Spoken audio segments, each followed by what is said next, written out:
Hai anak-anak, hari ini kita bertemu lagi dengan pelajaran IPA, Ilmu Pengetahuan Alam. Sekarang, coba deh kalian bercermin, perhatikan tubuh kalian dari atas sampai bawah, postur dan ukuran tubuh kalian. Berikutnya, bayangkan ukuran bumi. Bandingkan dengan ukuran tubuhmu.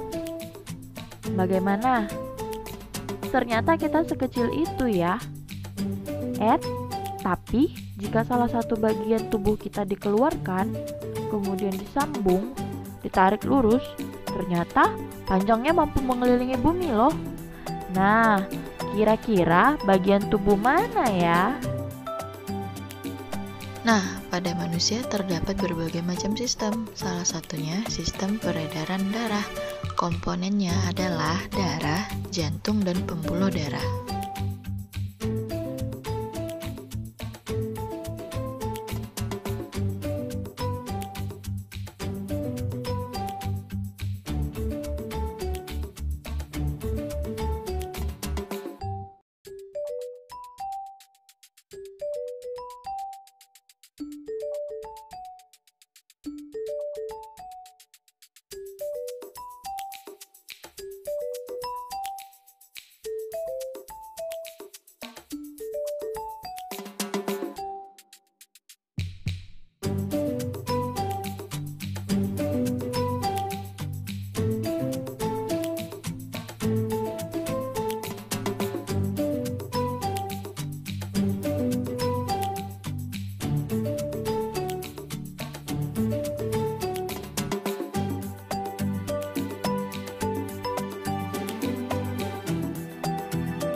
Setiap hari, jantung kita berdetak sekitar 100.000 kali, mengirim setidaknya 2.000 galon darah yang mengalir di seluruh tubuh kita.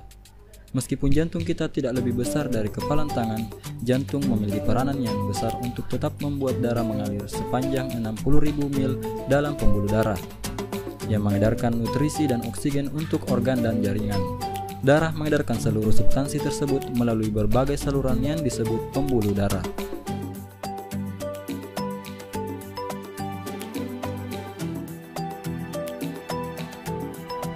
Pembuluh darah meliputi arteri, vena,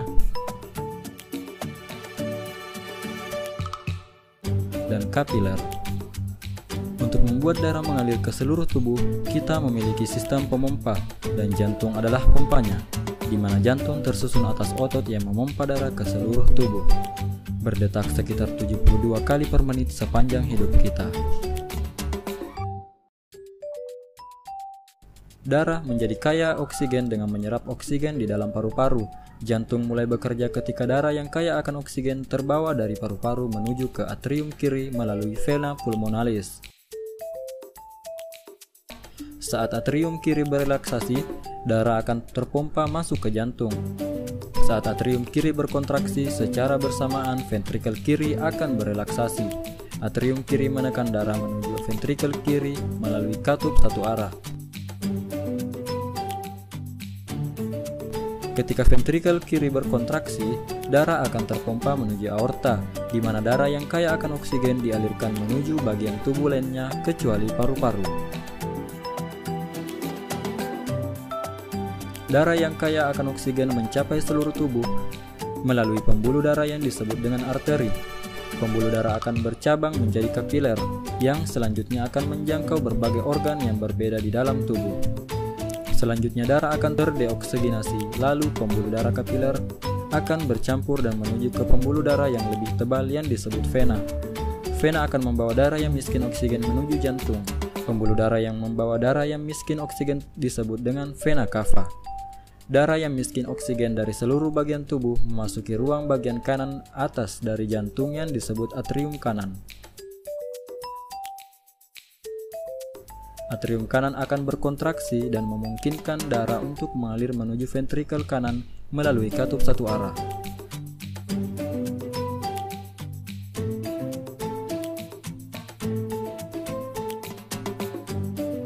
Ventrikel kanan kemudian berkontraksi dan menekan darah menuju arteri pulmonalis. Arteri pulmonalis membawa darah yang miskin oksigen menuju paru-paru.